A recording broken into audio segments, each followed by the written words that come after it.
role here whatsoever other than to watch, listen, and learn. And because I don't want to take up any time from those of you who have a lot to say today, I'm going to just pitch the program to Mary Beth Anderson for introductions. So Mary Beth, with a big thank you for doing this, I'm going to turn to you for introductions, and we'll get on with the program. And thank you to all who are joining us today. And thank you especially, Senator Capito. Thank you. Yes, thank you all for making time to be here today. As Steve said, I'm Mary Beth Anderson. I'm the Director of Government Relations for Antero Resources.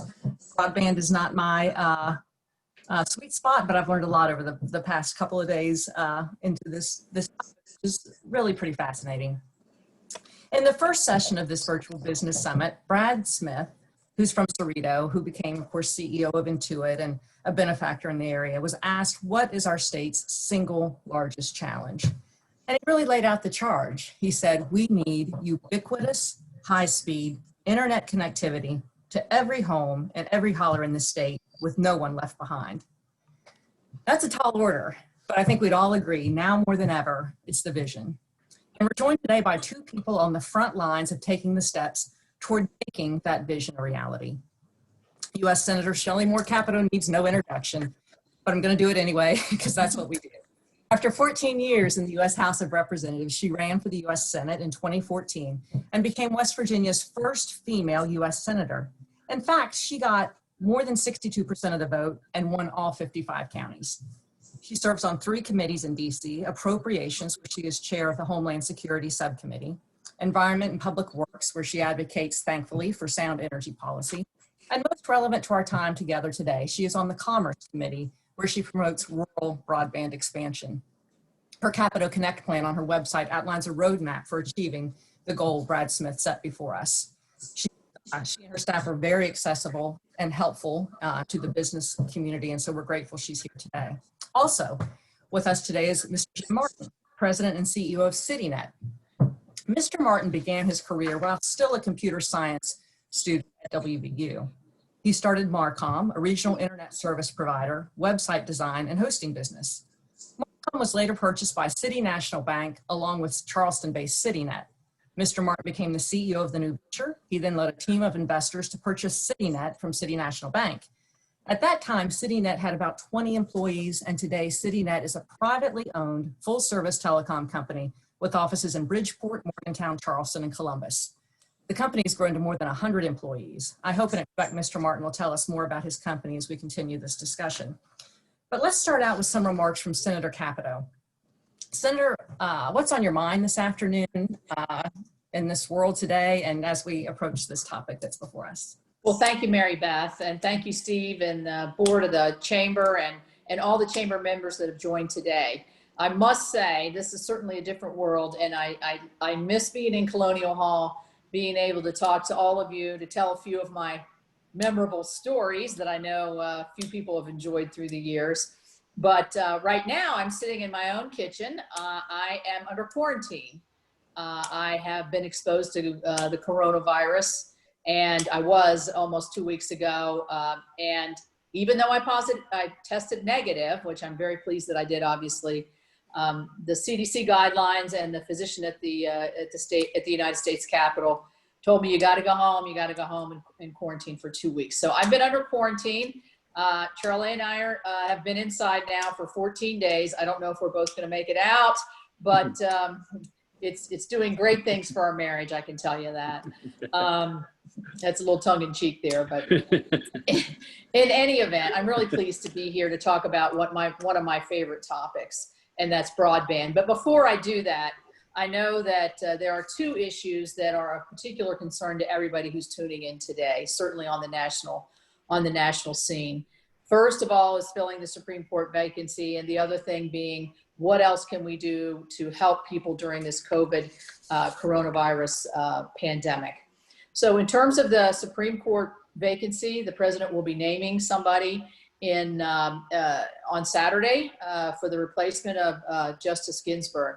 I've learned so much about her legacy, and most of you know I have my program, West Virginia Girls Rise Up, to inspire that next generation of girls. I don't think there's a better inspiration female figure than Justice Ruth Bader Ginsburg. She has just been phenomenal to gain rights for women, but also her manner and the way that she's conducted her strong appeals to both in the courts and then ruling from the bench have been very inspirational, I think, to many generations and will continue to be. I was privileged to meet her, and I can tell you she was one very small woman. I mean, I'm not very tall, but she makes me look like a giant, but so powerful. And I think what I learned from that is, and her very calm demeanor and quiet demeanor, is you don't have to run and yell and pound on the dais and make your voice the loudest one in the room. You just have to be confident, have the facts, and be a believer and passionate about what you're doing. And she really, I think, demonstrated that every single day of her life. And I'm very grateful and hope to learn more about her as time goes on. So the president will be putting somebody forward. Obviously, you've seen in the news, there's been a lot of controversy as to whether that should happen. I signaled that I would be in favor of us moving forward for several different reasons, but principally, I think that it goes along with some of the history of Supreme Court nominations, but also I think that West Virginians would want me to be a constitutional adherent and do the advice and consent role that Senate has.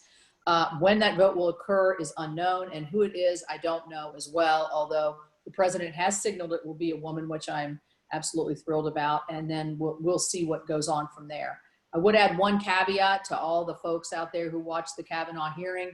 I hope that we can prevent that kind of attacking and reacting. I'm not going to cast aspersions on everybody here, but it was very difficult to stay clear-minded and unaffected by what we saw going on Capitol Hill during the Kavanaugh hearings. And I thought it was very unfair to what I thought was a very fine man. So I hope we don't go down that road, but I'm fearful that we might. The other thing is the COVID package. We tried to pass a package before the last several weeks that would focus in on where we need the biggest help. Now we're sitting here in West Virginia where we have, I believe it's 9 counties can't go to school. Parents aren't sure about school. Teachers aren't sure about school. And we see the governor trying to come up with some formulation to give us the certainty. And I don't envy him. This is a very difficult task. So the targeting of the bill that I'm in favor of would give $105 billion to the school to make sure they are safe, to make sure they can deliver distance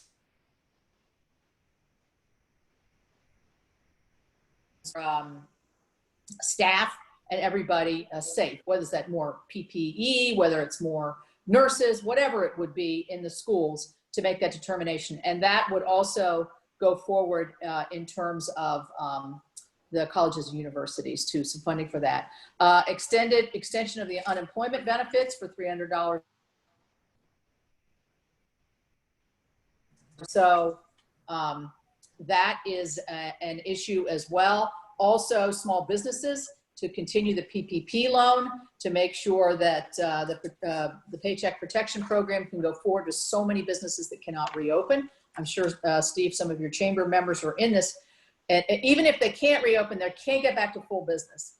And so we want to make sure that we are looking to help that. But one of the things that I know the chamber's interested in and that would move forward on would be some liability reform issues.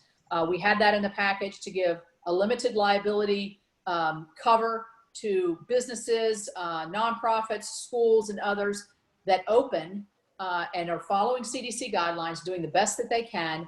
And then, however, because of the way this is a transmittable, highly transmittable disease, somebody gets COVID. And we want to be able to give that protection to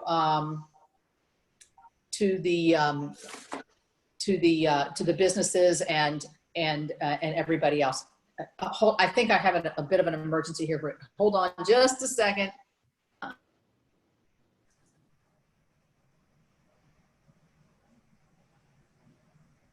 Sorry about that. I was getting distracted and I thought, I'm getting a phone call from the same person 3 times in a row. So you know how that is. It makes you kind of worried. Yes, no problem. Sorry about that. So anyway, it has liability protections in there, and I think that that would be something that certainly the chamber's interested in, but also schools, nonprofits, and others. So that I did see today that Speaker Pelosi and Secretary Mnuchin are going to re-engage on topics on the CARES package. We also need to give the governor the flexibility to be able to replenish lost revenues to our cities, counties, and others to be able to use the CARES money that he has. He's been really leaning on me on this to make sure the CARES package can cover that. So there's other things in there, but that's basically where the targeted relief would go. I mean, the House passed a $3 trillion bill. I'm not interested in spending another $3 trillion unless I can get targeted relief for the places that really need the help. That's what I think you all want. That's what I want. So let's move to broadband, because I think in terms of talking about COVID and then lessons learned, the big lesson learned is we can't live without broadband any longer in any home in our state.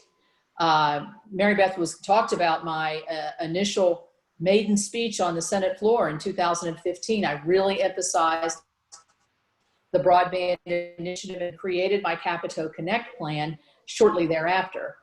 First, starting with the education aspects of what do we need with broadband, but then moving to how do we get it, and then what are the resources of the federal government that can help.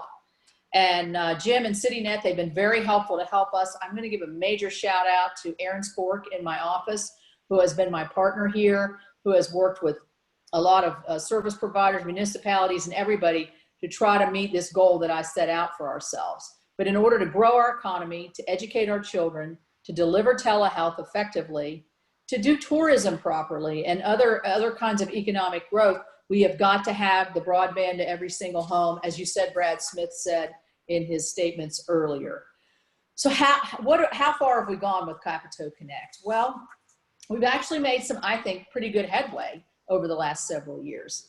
I think I've been very instrumental in bringing the federal look at West Virginia and how we need to frame these programs to get it to the unserved and underserved areas. So USDA has a Reconnect program that we just were up in Harrison County with the electric cooperative there, which is going to deploy broadband in some areas that they serve. We were just over in Preston County with the internet service provider, where they're going to use that USDA program to deliver service in the areas in Preston County. And so, you know, we have had some successes, but we are not nearly where we need to be. So there's USDA, USEDA, that's another pot of federal dollars that we've been trying to, that is the pot of federal dollars that says if you can create jobs or keep jobs, we'll help you with some of your infrastructure development. USEDA had Tracy Rowan. We were able to bring her into the EDA. She's been a wonderful advocate for a lot of our communities in a lot of different ways besides broadband, but also in this broadband area. ARC has some limited dollars with broadband, but we're trying to push those up as much as we can. The big one is coming down the pike, and it's from the FCC. The FCC, remember, you collect all those fees on your phone bills and you wonder where they go. Well, this is where they go. They're going to go to an auction, and it's called the Rural Development Opportunity Fund, RDOF, that is supposed to be directly working with service providers in areas where there is no service. It's not underserved or repetitive serve, it's no serve. And we have right now defined by this 121,000 locations, houses who are totally unserved. And so folks like maybe Jim, I'm not sure exactly where he is in the process, but other providers are going to do what's called a reverse auction and bid on the ability to get federal dollars to help deliver the service. Now it's over 10 years and that's not soon enough. But here's the deal. If we get the money, we can cut the time. I mean, I truly believe that, because it's a resource that we've been missing, and an emphasis on certain areas of our country that has created this whole rural divide. And so we have to really make sure that we close that divide. So I was talking to somebody today who told me that 8% of the country is geographically unserved. But of that 8%, over 90% of that are in rural areas. Well, our state's considered basically entirely rural almost by certain definitions. So we are in that, And we work hard we'll do individual help, we'll do other kinds of help. We've worked with private entities. I was able to convince Facebook, look, help us out here. You guys got a lot of money, and you also need to revamp your reputation a little bit. What better way to do it than helping rural America? And they're bringing a huge trunk line through southern West Virginia, which I think holds some promise for us to be able to use that capacity to help municipalities in unserved areas. Zayo the same way, up in the area, up in the Clarksburg area, going through that part of the state. We've also worked on trying to get more cell phone towers to remote areas like Paw Paw and Hamlin and areas like that where cell service has been very much challenged. So lastly, I'll say one of the issues that we've heard a lot about too is the accuracy of the maps. You say this is served, I live there, I can tell you I'm not getting served. Well, that's happening all over the place, and we know it. But here's what I think. I was able to work with my fellow senators to get a bill that actually will give us more granular data on where the service is. It's called shape files. It's going to go to every resident. So the FCC will know exactly who. It's not a census tract. It's exactly who. But you know what? I'd rather move forward with this auction to get us, as you know, West Virginia could be in line as over $700 million. We probably won't get that much, but we could, which is the 13th most in the nation. And as Chairman Pai says, we're punching above our weight here. So I'm excited about where this is. I think the impetus of COVID will definitely push this harder and faster than it's been pushed in the past. And that's great news for me. So I'm going to keep working Capito Connect. This is something I'm very passionate about.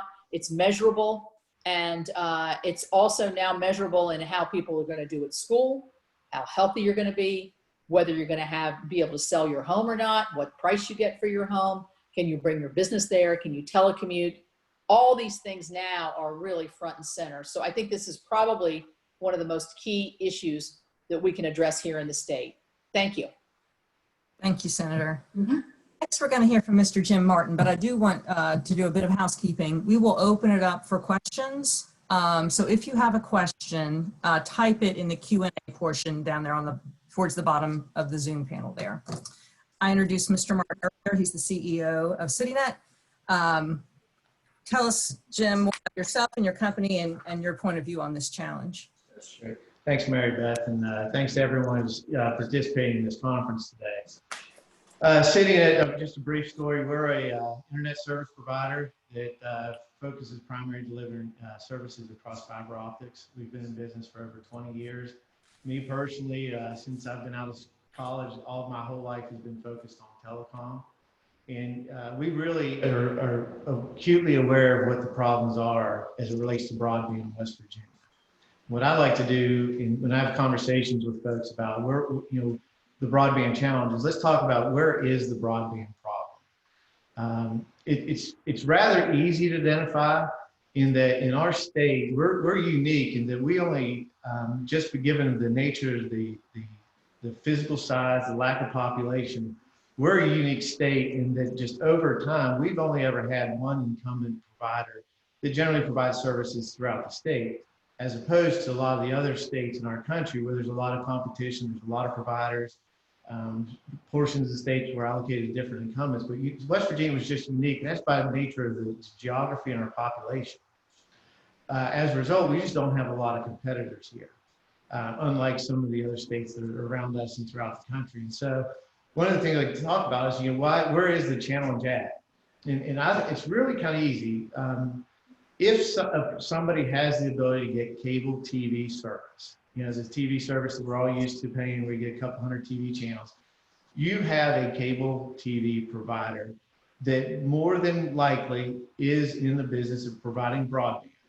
If somebody's within a territory or a region that can get cable TV, I would generally say that they're served today. It does not mean that they're happy with it, or they're happy with the price or the quality is the best, but generally they are served. And the reason is that these cable providers recognize that people are cutting the cord. And when they say cutting the cord, it's not cutting their connection. They're cutting the cord to the video services. People are they're just getting tired of paying absorbing an amount of money to get hundreds of TV channels when they really just know what they want to purchase. And so with broadband expansion, with new services that are coming online, people have choice now in that, if you have a decent broadband connection, you can go and get a Hulu account, you can get a Netflix account, you can subscribe to an Amazon Prime service. There's a lot of different services out there where people have the option to get their video. And so what that's causing is this cutting of the cord. Well, if we recognize that, and we understand that the cable companies are in business to make money, how are they going to retain those customers if they're cutting the cord? And what they're doing is they are upgrading their networks to provide better and broadband service, because in order for them to keep that customer, the way to do it is to provide a good broadband connection. And so generally, we know most of those cable providers throughout the state, and we really believe that they're making the best effort to focus on making their networks better and providing an overall better service. One of the things that you don't see out of cable operators is them expanding beyond their borders. And that's all about economics. Just to simply go down the road a mile, in our world, we talk about the cost to build a network. It's about $30,000 a mile. In rural areas, it could be less. If you have existing infrastructure, it could be less. But there's a lot of variables in it. And, the reality is for-profit companies are in business to make money. And sometimes just what might be the next house down the road, the cost to build there might be prohibitive for the cable operator to get a return on their investment. So again, back to my point, if somebody has the ability to get cable TV service today, generally they're in an area that can get served. They have the ability to get broadband. Now, when you look at the reverse of that, where are people at that don't have cable TV? That is where our broadband challenge is. And the reason it exists is because the barrier to get there. Again, if we go back to just the simple math of $30,000 a mile, if you just start looking, a couple houses down the road for the first mile and a couple more the second mile, there is just no return on investment. And I hate to say it, but the one fortunate thing that's come out of this COVID situation is it's made the world acutely aware of the haves and the have-nots, those that have broadband and those that don't, and what the benefits of broadband can do if you have it, as well as how it harms you if you do not have it. So that's one of the things, if anything, is positive, has brought that to the forefront.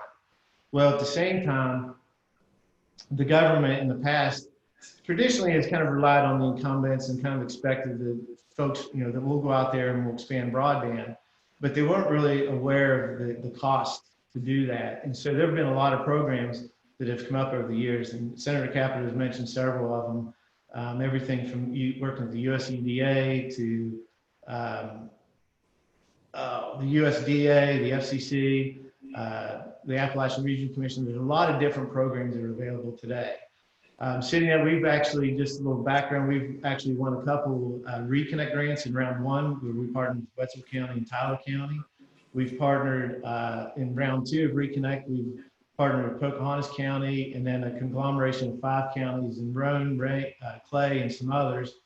And then we individually applied for some grant money in Doddridge County, Barber County, and Randolph. And we've just, we're hopeful to get an announcement on that soon, that those funds will become available. And that's a benefit for CityNet. There's some other companies, the Harrison Rural Electric has partnered with a company named Prodigy. That's a nice public electric utility partnering with a broadband company. I think their goal is to serve several counties, and I think they have a target of about 25,000 households. So there's funds available. There's companies doing things. There's some independent providers. There's several wireless carriers throughout the state. We've got MicroLogic, I think, based out of Buchanan. We've got GigaBeam out of the southern part. There's a company called Cas Cable over in the Parkersburg area. We've got Alpha Technologies down in Charleston. So we do have some competitors that are popping up, but the purpose of this call is how are we going to solve our problem in the rural areas? In the RDOF auction that is coming up next month is really going to be a game changer. There is roughly about $700 to $800 million earmarked to come to West Virginia, provided that providers participate in the auction. There was some news recently from some of our leadership saying, well, no one's applied or no one's been eligible for the RDOF program. Well, the reality is there's been about 500 or 600 companies that had initially applied. of those, only about 20 to 25% passed the first test of eligibility. Just made an announcement, but since that time, the FCC has met with the various providers, just had clarification on their applications. We're City Net's clarified all those. I think we're eligible. We've heard a couple of other companies are eligible. So what's exciting is that we do have companies that are going to bid on the RDOF. But one of the greatest barriers of the RDOF for small companies is that if you are a successful winner of the auction, a requirement of that program requires a provider to put up a letter of credit in order to guarantee that that provider is going to deliver on what they say. And that if they fail, the government has the ability to claw back, to get some of that money back. And I think that's a great policy. It's going to hold people accountable. It's going to make people want providers to deliver on what they say. The challenge is that there's so much money, and when you go after that type of money, if you win a decent portion, small companies don't have the luxury of publicly traded companies where they can just call a bank and say, I need a letter of credit. Smaller companies, we have to go to a bank, ask for a letter, and 99.9% of the time, in order to get that letter of credit, the bank has to have cash collateral put into a CD or in some form that if that letter were called, they don't have to go and fight for it. And so for small companies, you know, if they did win a significant portion of the RDOF, it would be challenging for them to get those letters of credit. And that's where we really, as a state, need to tip our hats and give credit to our governor and his administration for the announcement that they made a few weeks ago, in where they had made the announcement they're trying to modify an existing program that the state has today in a loan guarantee for projects to go build broadband throughout the state. That program generally was targeted for new construction, and it's an insurance program for banks, and they generally guarantee up to 80% because they want the bank and the provider to have some skin in the game. Well, that vehicle that our legislature had created many years ago is a great vehicle that could be used to help support those providers in the RDOF auction, in that it could serve as a loan guarantee for letters of credit. And so when Governor Justice made that announcement a couple of weeks ago, it was not smoke and mirrors. I mean, there's really value there. And what it does, it gives confidence to companies like CityNet and others that when we go bid in that auction, that we've got somebody that's going to help us overcome that hurdle of that letter of credit. And so right now there's a certain amount of funds that are allocated in there. I'm very certain that there's going to be, the legislature is going to step up and allocate more funds. But having that facility put in place really is going to help enable providers to go and bid on that RDOF. And again, the RDOF is really, it's going to be a game changer. If you Google for RDOF map, you can go online and you can see a map of the entire country, and you can narrow down to West Virginia and see where those areas are that are highlighted, where that money can be spent. And so, you know, this is a great conversation. We're going to have a lot of question and answer today, but I think come probably about the December timeframe, after RDOF has been awarded, after a few more of these reconnect grants have been announced, we're going to have a really good picture of where infrastructure is coming into the state and where the broadband is going to be resolved. And then from that, we can go back and talk about the maps and clean those up. And I agree with the senator. You know, historically, our maps have been self-reported, where providers say that they provide services in areas, and it's to their benefit to say that they provide it in an area, even though they might not, because it kind of prevents federal funding or state funding from going there. With the new program that's been announced, where we focus down to the individual and even possibly hopefully have some checks and balances in there, we will get some very accurate maps, and that'll allow, you know, us locally, state and federally to really start zeroing in on where the problems exist, identify why there's still a problem, what resources need to be put there, and then we're going to get there and we're going to solve it. The good news is if West Virginia is successful in grabbing this RDOF money and use it really for the intent of getting true broadband to the end users, West Virginia could finally move from being at the bottom of one of these polls that we're always in and moving us up to the top. And the real value at that point is we live in a world where everyone's telecommuting. West Virginia really becomes a great location for people to come to. We have great, you know, I don't have to say low cost of living, quality of life, all the things that people are looking for. But in order for us to get them here, we need to have good broadband. But short of that, I think I was kind of what I wanted to highlight where the challenges are, some of the programs, and I'll hand it back to you, Mary Beth, and maybe we can have a little question and answer session. Yeah, that's a very encouraging report. I like it when people say game changer and moving us from near the bottom to near the top, because this ubiquitous high-speed internet to every home and every hollow, from my perspective, seems a little overwhelming. And it seems there are so many different players, so many different providers, so many different strategies, so many different resources, so many different needs. I guess my question for you two is, if you had a magic wand and could say these one or three things need to happen to get us from, whatever the number is, 75% to 95% of access, what do you think we should do to make the biggest progress in the shortest amount of time? Senator Capito, you want to take that one first, or you're free to pass? Yeah, a really easy question, but I think the first thing is the money to deploy. I mean, as Jim said, you're getting into really expensive areas where asking private providers to come in and serve, it becomes just a total loser for them, and that's why you're not seeing it. So that's where I think things like, so if I were to say money, yes, but more money. I think what I would like to see us do at the federal level is make this a whole rural utilities blowout, like we did in the 1920s when we delivered electricity to everybody in this country. So that same kind of top priority, money-driven, high stakes endeavor is number one. Number two,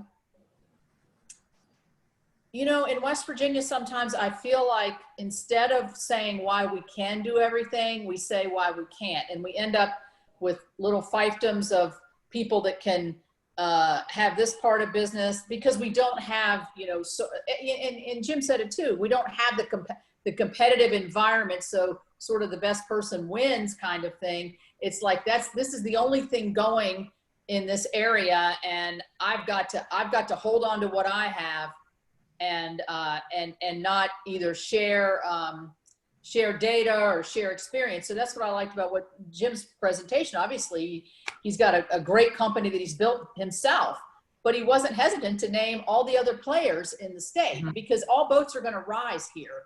But we've got to have accountability for where the money's going and how it's been spent. And we don't need to go back, but you can look back to lessons learned and realize it's the accountability on some of these federal programs has been very, very lax. So we have to have the accountability that what we're asking people to deliver and what our tax dollars are going to is actually what's delivered. The other thing I'd like to see are some of the regulatory burdens lifted. So for instance, you can get an E-rate, and I've never understood this, and I've had it explained to me 150 times. You get a lower rate to go to a school. Why can the provider not bump off the E-rate and go to the community where that school is? It doesn't seem to be happening. If it's happening, it's very limited. But why can't we use what we've paid for tax-wise to give our schools an advantage to then move out into a community or a business community and let them take advantage of that? So that's one of the regulatory things. We're talking to utilities, the polls and all this. Why can't we work on a regulatory, I know I'm making it sound really easy, but, work in a regulatory way where we, CityNet and First Energy can work together for shared goals. And there's something in it for everybody, but instead of saying, no, I don't, that's not my core business, I'm not getting into it, or no, you're asking me to pay too much, I can't do that. So I think some of the regulatory issues, dig once is another one we're doing with DOT, where if you're going to dig and do a new bridge or a new road or a new repair of the shoulder, why don't you dig and put cable in, or fiber in, and or at least get something. This sounds so simplistic, but get the thing that fiber goes through, whether there's any fiber in it, and go ahead and the piping and go ahead and have it there. And the other thing I would say is, and maybe Jim, you can help me with this. I've had this question. is why are you trying to put so much emphasis on fiber when we all know satellite's coming and we know that's going to be the best and all this? Well, I'm agnostic as to how it gets there. I just want it to be there. So those would be the top things I would say. More money, less provincialism within the state, and some regulatory camaraderie. How about that? And both at the state, local, and city regions. I love it. And that's a good top 3 list for any issue. Yeah, that's probably true. Mr. Martin, how do you respond to some of what she said and then your own thoughts too? Sure. You know, if we had the magic wand, obviously money is the number one challenge right now, in that it costs to build out into these rural areas. Second, you know, if we could have very accurate and detailed maps, then we could alleviate these questions of who's served and who's not. That is certainly being addressed. It's going to take a little bit more time, but I think the whole country is aware that the mapping to date hasn't been accurate, but we are going to correct it. What's unique about RDOF is the areas that RDOF is serving are areas that absolutely do not have service today, period, as reported by providers. So if there's been some questions about was RDOF really going to serve them, all the RDOF areas are areas that are not served today. So that money will not go to waste. It is targeting those areas that need it. Another area would be, is maybe talking with our cable partners in the state of West Virginia and find out what is it that they need, what incentive can we provide, and the answer is going to come back to money, but what can we do to help them, encourage them to expand a little bit further, to go down the next couple of houses outside of the current service area, because there's, on the periphery of all their networks, there is this good percentage of population that exists there, that they're really the ideal entity that should be going and serving those customers. But again, it's a cost barrier. But you know, maybe working with them and trying to identify what resources that can be allocated to help incentivize them to go after those areas. Another would be, and this is crazy, but I'm all about it, is competition. If any way we can bring more competition to the market, it is the best thing that could ever happen to broadband. It holds providers accountable. It's going to guarantee a best price and best service. And when you have competition, it is always good for the end user. West Virginia, we've got a lot of area we got to solve, a lot of people we need to get to, but you know, ultimately you bring competition to the market and it always ends up making things better. To the senator's question, or you know, talking about the different technologies, you know, fiber, at the end of the day, fiber is the end all be all to provide the best type of service to anybody, whether it's a business or a household or school or what have you. You know, and kind of give you an example is, you know, we started off with 2G and our cellular went to 3G, went to 4G, and now we're going to 5G.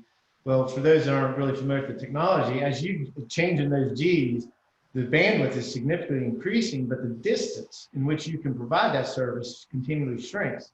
So let's say in a 4G cellular system, you might be able to go 2 to 3 miles from a particular tower. When we talk about 5G, we're talking about every other block having to put up radios to serve the 5G network. Every single tower, every 5G node that goes up, they all need to be connected back to fiber, because once they collect the bandwidth out of the air, they got to get it into the ground and get it to where it's going. They can't repeat it via the airways because they're trying to use all of the bandwidth or spectrum that they have to aggregate, and then they drop it into fiber. Satellite is certainly an option. You know, historically, the satellite providers that are out there today, they're in what's called high orbit. So there's a lot of what's called latency, meaning it takes a long time for the data to go up and then come back down, which is great if you're just downloading some content, maybe streaming a video. But when you get into video conferencing, just voice calls, you get this echo effect where you end up talking on top of each other. And then for those of us that have kids, or those if they're actually in the gaming world, high latency is a killer when it comes to online gaming. There is some new stuff coming out. I think Elon Musk with Tesla or with SpaceX has a vision of deploying lots of satellites. I've seen some preliminary tests where the latency is low, the bandwidth is decent. But again, that's going to require lots of satellite deployments. Not sure what the CP gear would be, but it definitely is a solution. But at the end of the day, and there's only so much bandwidth out there, so we'll wait and see what comes of that.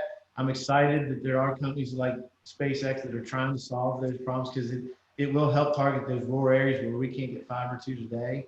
But at the end of the day, if we build fiber out there, you know, what you can do on just 2 strands of fiber, you know, fiber is like the size of a hair, just 2 strands, it's absolutely mind-boggling how much you can do with just 2 strands. And typically when you build networks today, you're putting up 144 or 288 count fiber cables. And it just gives you unbelievable abilities out there. And again, get into the rural markets and maybe put more towers up, put more 5G. I mean, at the end of the day, it's all about fiber. Mm-hmm. I kind of see this challenge in a couple of different buckets, and I'll remind people to use the Q&A box if our viewers have questions.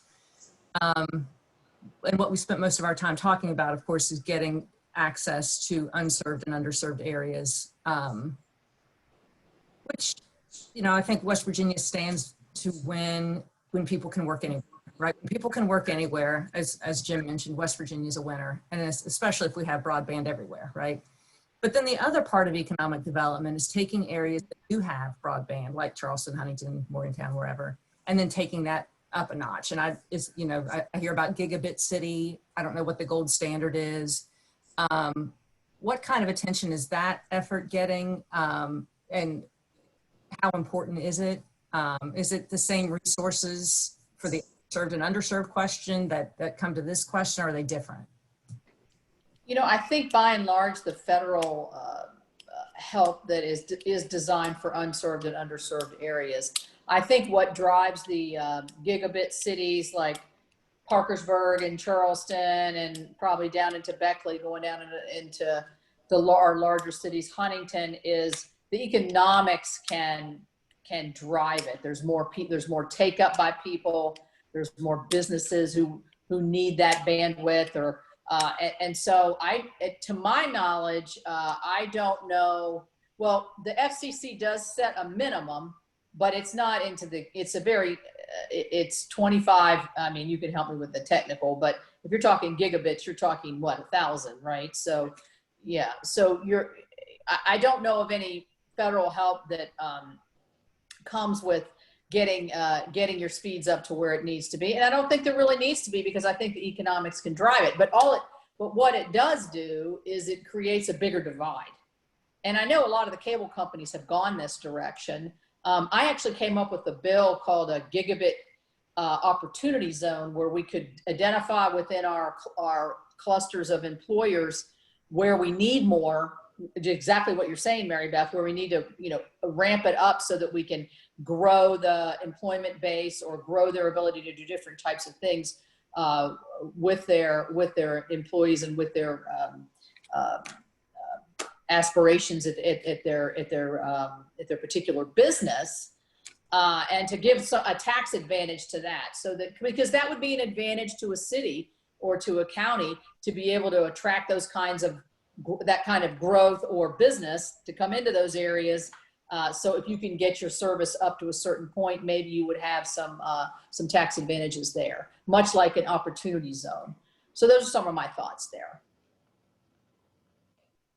Yeah, and I'll just maybe add a little bit to that. Again, you know, back to the initial comments, the cable providers recognize the cord cutting's happening. They've got to upgrade their networks, and they're acutely aware that they are making the effort. You might not hear some of them announcing gigabit today. You know, in order for them, and generally, you know, a cable operators in a particular market, it's difficult for them to say, hey, we've got gigabit in this part of the city, but not in this part. Generally, when they're ready to go to a gigabit level, they've made the complete overhaul on their entire network to get them to there.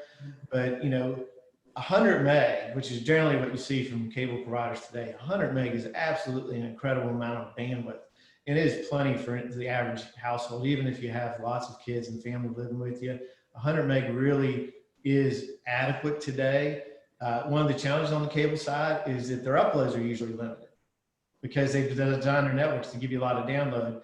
Well, today, I mean, here we all are, we're sitting on these Zoom conference calls. Well, it takes a lot of bandwidth for me and for everyone that's on the video to send our data out. That's the upload side.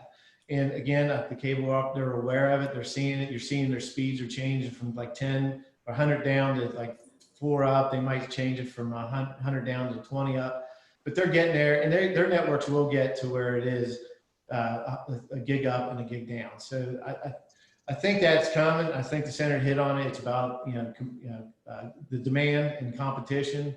But again, if there's a good provider there that's offering the 100 meg, I think that's a really good product. The challenge is, can they keep it at 100 meg? And then there's some challenges on their type of networks where it's a shared environment. We all say oh, my stuff works great during the day, but when I get home it slows down. Again, that's just them having to re-engineer the networks because of the way they're designed. But they're doing it. It's going to come. Gigabit's going to be the new standard. Even though the federal government defines these speeds at 25 and 3, gig is where we're all going to go. And again, if the feds and the states and any of the money that's expended on broadband, if we focus on building networks for the future, and again, it goes back to fiber, all new deployments should be gigabit networks. I mean, what you may end up finding with this RDOF, we're going to have folks that live way out in Timbuktu, down the holler, that could have speeds 100 times better than what some people might have in some of our larger urban areas.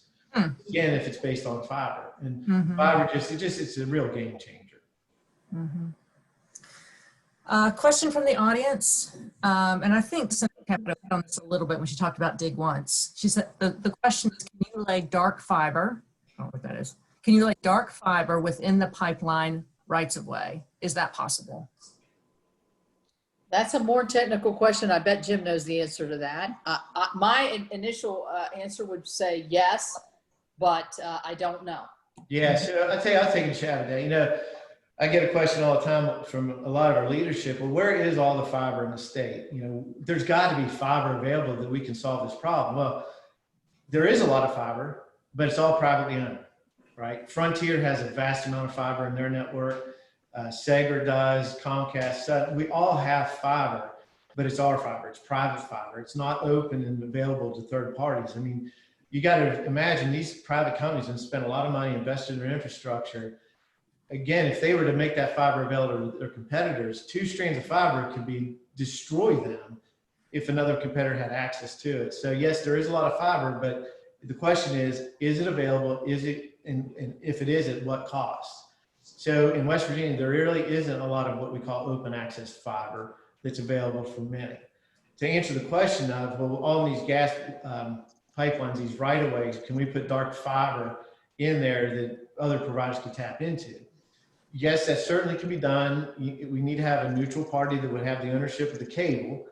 But in our industry, it's common that multiple providers can use a single cable because the way the fibers are set up, generally 144 count cables divided by 12, there's 12 tubes. Each tube has 12 fibers in it. A provider would like, 12 providers could essentially share a single cable. But when you ask about the rights of way in the gas lines, one of the challenges with that is those gas lines go where people don't live. So what it's going to do, it'll allow you to connect up maybe some larger markets, but it doesn't solve the problem of getting into the rural areas where we've got to serve our end users. And so those, generally they're taking those pipelines where people don't live so that they can keep their costs down. It would help on let's call it a middle mile or a backhaul environment, but it really doesn't address the problem that we have today, which is in the rural areas. Thank you for that. That's helpful. Been an attentive listener for the last 45 minutes. Can you unmute and ask a question if something's on your mind? I think you did it. This is Steve, and I'm going to jump in with a question. And my question is stimulated by the very good question that I thought Mary Beth led with. And it's a little bit of a follow-up. And I don't know to whom this is best directed. I'm sort of suggesting maybe starting with Jim this time, but how long should this take? And how long will it take? And I think should and will might be different, might have different meanings in this context. Well, yeah, I tell you, if you don't mind, I'll take a shot at that one because we've been a recipient of some of these funds. So sitting up, we won a small portion of the CAF2 funding, which was similar to the RDOF, where it's reverse auction. A lot of our areas that we won are, let's call it Taylor County here in West Virginia. the way the CAF2 was set up and the way the RDOF is set up, it is a 10-year program. So, you know, whatever you win out of the auction, the government will give you that money over a period of 10 years. So for easy money, if you win $10 million, you're going to get $1 million each year for 10 years. And that the government has said they believe it's going to cost $10 million for you to serve the area that you will receive the funds. But they have criteria that you need to have that network generally complete and able to serve all of your constituents in that area within 5 to 6 years. So you end up having this little bit of a hurdle on the last 4 to years 6 through 10, where a small provider is going to have to come up with some bridging facilities if it does cost that full amount.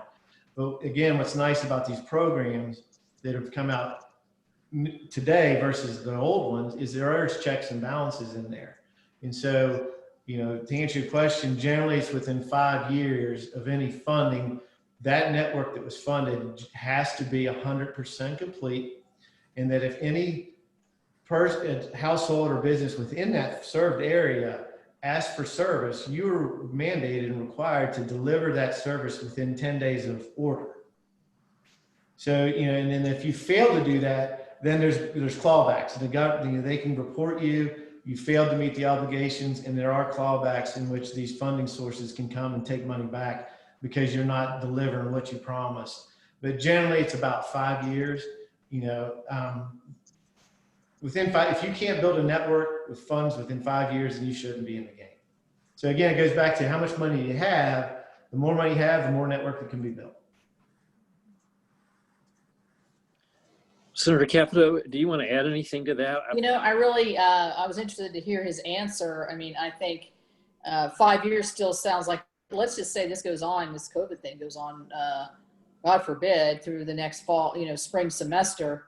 You know, kids are losing learning, parents are losing jobs. I mean, it has such more ramifications, but I guess, you know, as quick as could be is the answer, but you know, I'll have to kind of give Jim the credit here on being more the expert to see what, I mean, I know the parameters are 5, but that doesn't mean it can't be done in a shorter period of time. Yeah. There again, it's the money and how fast. Maybe there would be some way to get the RDOF money instead of, you know, $1 million a year, you know, front loaded with, okay, we're going to give you 4 the first year to get you going. And then, you know, if you complete in quicker time, I would like to see this. If you complete in quicker time, you get a bonus payment rather than stringing it out over 10 years or something like that.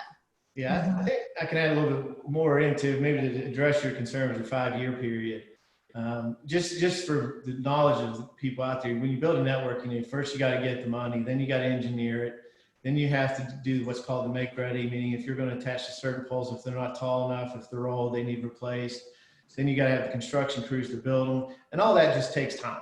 You know, generally a good construction crew should do 5 to 10 miles a week. You know, the engineering is maybe 10 miles a week. It's just a matter of time. And when you look at how many miles we need, you start to realize there's a reason that they give you about 5 years. Yeah. There are some things we can still do in the short term, you know, with the governor and his recent program with the Kids Connect, where he's put wireless deployments out on all the schools and I think some of the libraries. I know that there's been some discussion of putting more of those access points out on more state-owned properties like fire halls, courthouses, things like that. What that does is get some broadband out there where people, if they can come up and wirelessly, they could connect to them and get broadband. We do, as a state, we do have what's called the Siren network that was funded with some VTOP money many years ago. The goal is to use our towers. We have about 120 of them that the state is currently on that has a network that's out there that's currently not really being used for broadband at the moment. There's capacity on it. We and others have been talking with the governor's office and our leadership of how we might be able to take advantage of those towers. And that's a quick way to get some broadband out there rapidly because the network already exists. There's good bandwidth on it now, but for a nominal amount of money, it can be upgraded. And then each of those towers, there can be gear that can be put on there where companies like Cidian, who also does wireless internet, but you've got Gigabeam and MicroLogic that could put some gear on those towers. And generally the rule of thumb in the wireless internet space is you have to see the tower. and you have to generally be within 7 miles. There's that, one thing the FCC might do down the road is, unlike cellular, is just for some simple numbers, a cell phone can broadcast at 100 watts. That's why it works inside your building, in your house, in your car, driving down the highway. In the internet world, we're only allowed to broadcast generally at 1 watt. And so that's why we always hear about, for wireless internet providers, you have to have this line of sight, because the frequency, the power that we're broadcasting, it can't penetrate through trees, certainly can't get through steel walls or buildings and things of the like. But there's some things out there today with these towers, we might be able to do some stuff to get some broadband out rapidly. And then again, if it's only 120 towers, you take a 7-mile radius, it doesn't cover the whole state. But then there's other towers that could be tapped in and tapped off of. And like I said, we are working with the governor's office. They're trying to find some solutions to help get more broadband out there quicker. Wireless is not your end game, but it certainly is a bridging gap to help overcome that hurdle to get us to where everybody has fiber today. Well, we are at the end of our hour, Steve. I think I'll thank our panelists. I really learned a lot in this hour. I think it was just kind of very additive to the knowledge base of those who attended, and hugely, maybe the most important issue our state faces right now. So thank you for your time, you guys. And Steve, did you have some parting thoughts? I'll just say in wrapping up that I know all of us wish Senator Capito well. We hope you don't have COVID, and thank you for keeping yourselves isolated until you find out. But all of us are praying for all of our fellow citizens who may be imperiled at this time. So please take good care of yourselves, and we wish you nothing but good health and the very best. Jim, thank you for adding to our body of knowledge. Mary, I'd say ditto to what Mary Beth said. We sure learned a lot. Thank you, Senator Capito, for helping us understand the federal side. And thank you to all who have participated today. I'll hold back a couple of my stories. I actually have some good ones to share, but maybe I'll do that in an email. A member of the Chamber's Executive Committee called and really had, I thought, a marvelous idea. So I'll share that in an email, and that'll maybe tempt people to be on next week's call. This is my opportunity to say that next week, John Chambers will be joining us Wednesday at 11 a.m. And then shortly after that, we will have Charlie Cook from the Cook Report, who would have been joining us in person had we been able to have the annual meeting and business summit. But Charlie Cook is going to join us virtually, give his comments and take questions. And it'll be very interesting to see what he has to say about the state of elections here in West Virginia. I'm sure the United States Senate races are very much on his mind. In the meantime, thank you. Best wishes to all. Terrific information. Mary Beth, thank you for presiding. Senator Capito and Jim Martin, thank you so much for sharing this amount of time and the information that you've shared today. Thank you very much. Thanks to everybody. Thank you. Thank you.